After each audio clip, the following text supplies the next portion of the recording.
WinPro dasturida eshik va rom tannarxini hisoblash usullari. Shaxsiy kabinetga kiring va konstruksiya yaratish oynasini oching. Shablonlar katalogidan kerakli shablonni tanlang. Profil seriyasi va uning rangini tanlang. Zarur bo'lgan o'lchamlarni kiriting.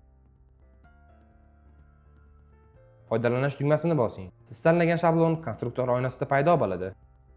Mijozning talab va istaklaridan kelib chiqqan holda konstruksiyaga tegishli o'zgartirishlarni kiriting. Saqlash va hisoblash tugmasini bosing.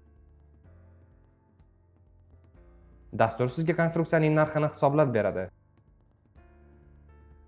Ishlab chiqarish uchun sarflanadigan mahsulotlarning tannarxi, foydalanishga yaroqsiz uzunlikdagi mahsulotlarning tannarxi, mahsulotni ishlab chiqarish marjasi. WinPro dasturida eshik va rom narxini hisoblash usullarini ko'rib chiqamiz.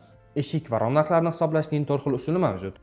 Profil kesilgandan keyin ortib qolgan materiallardan qayta foydalanish imkoniyatlarini hisobga olgan holda sizning korxonangiz uchun mos keladigan hisoblash usulini tanlang.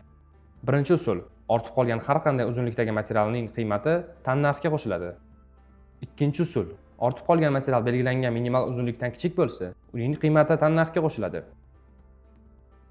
Uchinchi usul: texnik chiqindilar uchun qo'shimcha qiymat miqdori foiz orqali belgilanadi va tannarxga qo'shiladi. To'rtinchi usul: ortib qolgan materialning uzunligi ishlab chiqaruvchi tomonidan ko'rsatilgan minimal uzunlikdan kichik bo'lsa, uning qiymati tannarxga qo'shiladi. Siz istalgan paytda ushbu hisoblash usulini o'zgartirish va narxini tezda qayta hisoblash imkoniyatiga ega bo'lasiz.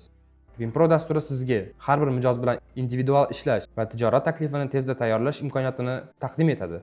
WinPro dasturidan foydalaning va biznesingizni yangi bosqichga olib chiqing.